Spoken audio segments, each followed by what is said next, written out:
Hello everyone, back tuning into today's video. We're going to have a look at the Arctic Oscillation and the North Atlantic Oscillation to start off with in today's video. Then we'll have a look at the weather for next week, 10 days, and we'll also, if we've got time, have a look at CFSV2 for the coming month as well. So a lot to cram in to today's video.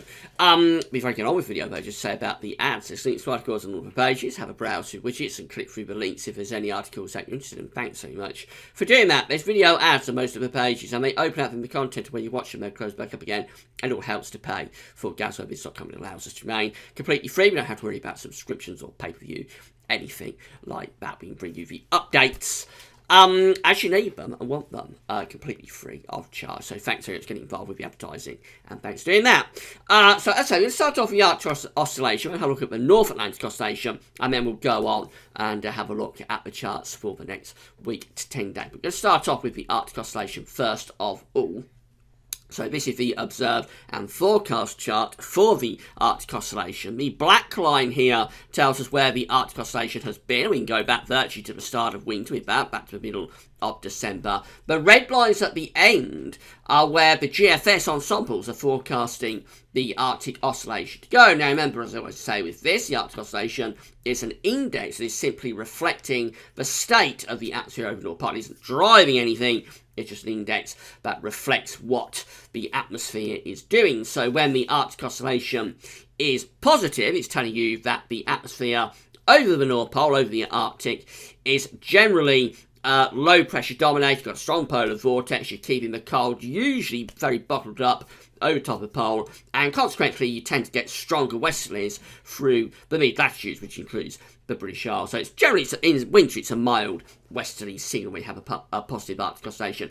The negative phase of the Arctic Oscillation tells you that the atmosphere has blocking over the pole. You've got an area of high pressure blocking out the pole. So usually it's warmer over the pole, but you push the cold air down into the mid-latitudes, at least you do in the winter. So a negative Arctic Oscillation tends to be a signal for colder weather, but not quite that simple, because it also is determined by exactly where the blocking is sitting. Anyway, the red lines here telling us that the Arctic Oscillation is very negative at the moment. You can see that we had a plunge in the Arctic Oscillation took place about a week ago. This black line here going down. And we're negative with the Arctic Oscillation now, and actually forecast to stay negative with the Arctic Oscillation more or less through to the end of the month. There is a little bit of a tick up there that occurs in about a week's time, but then it goes very negative once again. So this tells us we've got a lot of high pressure coming up over the pole during the next couple of weeks. The Arctic, the North Atlantic Oscillation is very similar.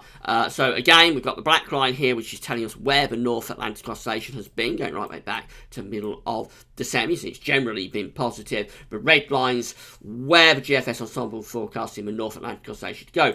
As with the Arctic Oscillation, this is a index that's reflecting the state of the atmosphere, this time in the Atlantic rather than the pole. It's not driving anything, just telling you what the atmosphere is doing. When the North Atlantic Oscillation is positive, you've usually got low pressure around Iceland and high pressure around the Azores, which is the default setup for us and brings us westerly winds. When you've got a negative North Atlantic Oscillation, you've usually got some form of blocking around Greenland and Iceland, and low pressure then is around the Azores. So it all flips around. You see that we've got a negative North Atlantic Oscillation at the moment. And we do get a bit of a tick up in about a week's time. That coincides with the tick up that's coming along for the Arctic Oscillation. Then generally the trend is downwards. And overall it does look as though this April is going to be negative with both the Arctic Oscillation and the North Atlantic Oscillation, which would normally be a signal for quite a cold month, or certainly cooler than average month. But perhaps not going to quite work out like that, just because of the way the blocking and the trough are lining up. I'll show you the charts in a second. These are the GFS temperature and precipitation ensembles for the next couple of weeks. The red line here is the 30-year temperature average, so we're not deviating all that far from average over the next week or so. The dates are along the bottom of the chart just here. Not a great deviation, actually trending with the upper air temperatures a little bit above average, but I think down on the surface it will be a bit cooler than that is suggesting. We keep very close to the 30-year average through into the extended part of the ensemble as well. So there's no sign of anything particularly warm coming up on this ensemble. No sign of anything particularly cold either. Just continuing generally quite close to the long-term 30-year average. What we can say, though, is there's quite a lot of precipitation coming up. Got all these rainfall spikes just here. So it continues to be very unsettled. It has been unsettled April so far. It continues, excuse me, it continues to be so over the next couple of weeks. And there is a suggestion, at least, of some really quite wet weather at points in the next week to 10 days.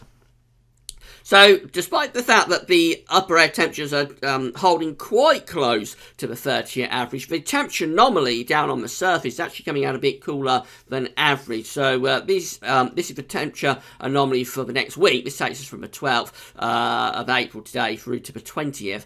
And you see that generally we're coming out a bit cooler than average there for the UK, as is most of Northern and Western Europe as well. The warm temperatures are now pushed down into southeast of Europe. Interestingly, this is one of the balancing acts that you tend to get with nature, that one part of Europe will be cooler and one part will be warmer. So when the north and the west of Europe is cooler, usually the south and the east of Europe will be quite warm. And often it flips around. So when the southeast of Europe is quite cold, the northwest will tend to be fairly warm. So when we hear about those news stories of snow in places like Greece and Turkey, sometimes you see the snow piling up somewhere bizarre like Athens. When that happens, usually the UK, London, will be quite mild. And it's just a way that nature always balances itself out. If one place is warm, another place will be cold. So anyway, got a fairly chilly week of it coming up during the coming week. Temperature coming out a bit below average. The precipitation anomaly is again coming out close to average. Some places, particularly interestingly, the east of the country generally suggested to be a bit wetter than average, while the north and the west of the UK generally suggested to be a bit drier than average. That is quite unusual. So just have a look at the generic charts. This is the GFS for Friday, and we're going to be bringing, or trying to bring, colder air down from the north. We're going to have 2 or 3 days of fairly mild weather down in the south, but by the end of the week, colder air will be trying to come down from the north. There is a weather front in with this, which could be quite active. It's strung out doing something like that. So it could be quite a lot of wet weather actually at the end of the week and going through into weekend. You see, even into Saturday, that was Friday, this is 6 o'clock Saturday, and that front is probably still strung out in that sort of region. Again, you've got cold air trying to come down from the north and displace these milder southwesterly winds that we've got down in the south. So between Friday and Saturday, there could be quite a lot of rain, especially for England and Wales. By the time you get through to Sunday, that all gets out of the way, and we start to topple in a ridge from the west, so it turns drier. But it is cooler at this point. The weekend we'll see a drop in temperature. We may have to start thinking about night frost coming back over the weekend. Start of next week sees a bit of ridge building in across the country. That settles things down from Monday and into Tuesday. Could be within fairly cool air though, so again there's perhaps a risk of night frost. And then beyond that we start to think about taking the high pressure possibly out to the north and west. This is retrogression, and we might start to take that high pressure back out into the Atlantic, moving it up towards Greenland. And this is beyond day 10 actually. This is 276 hours away from midnight run of the GFS, but it does suggest northerly winds started to come down across the country, a proper northerly moving down through the country around the 23rd, 24th of April. That's a very long way off, but just give it some thought, because if it did come off, that's quite a cold northerly shot and would certainly produce some quite damaging late season frost, especially up in the north. Would be very bad news for anybody who's got tender plants or their fruit blossom out. It probably won't come off, but just keep it in the back of your mind that sometime around the final week of April we might get a bit of a northerly shot. That's a GFS. This is the ECWF. Very similar Friday into Saturday with this front line through the country, rather like that. So it could be quite a lot of wet weather at the end of the week and into the start of the weekend. That clears out of the way, and then we're left in this colder northerly wind. So temperatures will drop over the weekend. We do have the risk of some night frost as well. High pressure then builds in start next week. So that's all in agreement between the ECM and the GFS. So we should get some sort of ridge building in within fairly chilly air, though, at the start of next week. And then the ECMWF wants to take that north and west again, so sort of in line with the GFS as well. And this is how we end up on day 10. This is a very blocked chart. If this was winter, if this was a chart in January, I think people on the forums and social media would be getting rather excited about this, because it's taking the high pressure a long way north. It's building up over Greenland, and trough is diving down into Scandinavia. The trough is also around the Azores, just here. So the jet stream is doing something like that.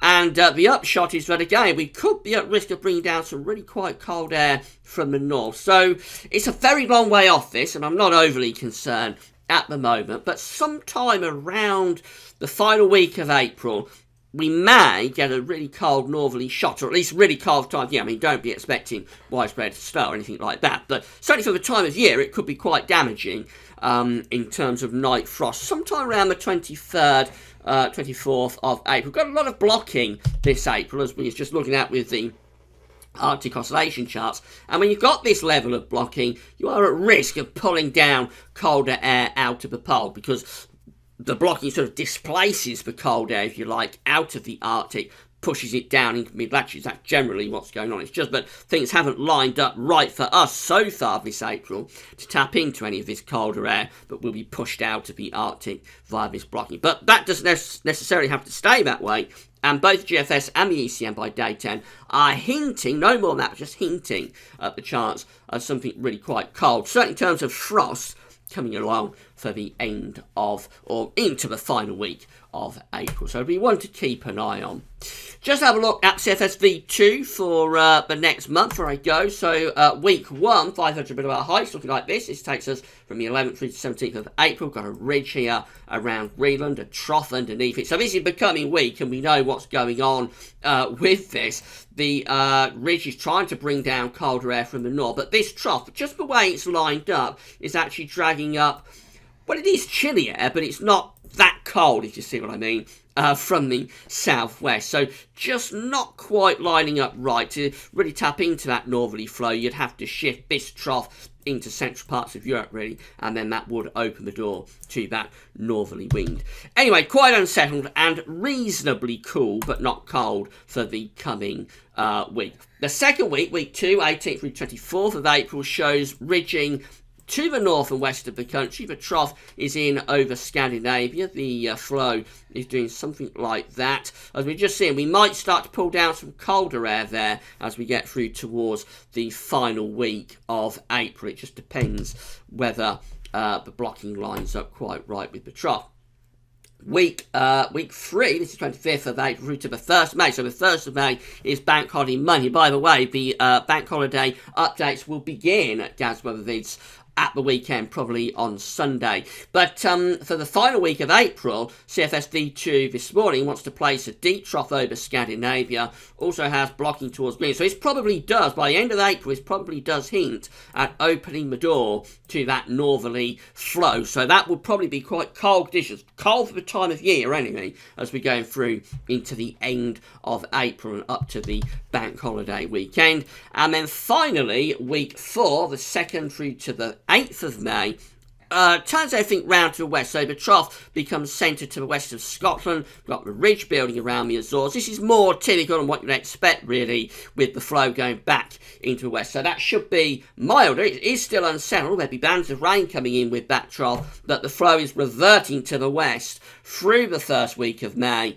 So it would be warmer, but would be rain bands coming through. CFSV2 is always very speculative, of course. And in the more immediate time frame, we've got quite a bit of rain coming up, I think, over the next few days, particularly at the end of the week and into the start of the weekend, when we have that front strung out. After that, we may get 2 or 3 days of high pressure building in from the west, and then quite what happens after that, it is uncertain, but there are just a few hints this morning that we might retrogress that high pressure up towards Greenland and possibly pull down something really quite cold for the time of year anyway from the north as we run up towards the last week of April. If we do, I don't think we'll have to worry too much about snow, at least not for the south. Could get snow showers across Scotland, of course. It'll be frost that we really have to worry about if we get these northerly winds coming along at the end of the month. It's not too late to get damaging late season frosts in the final week of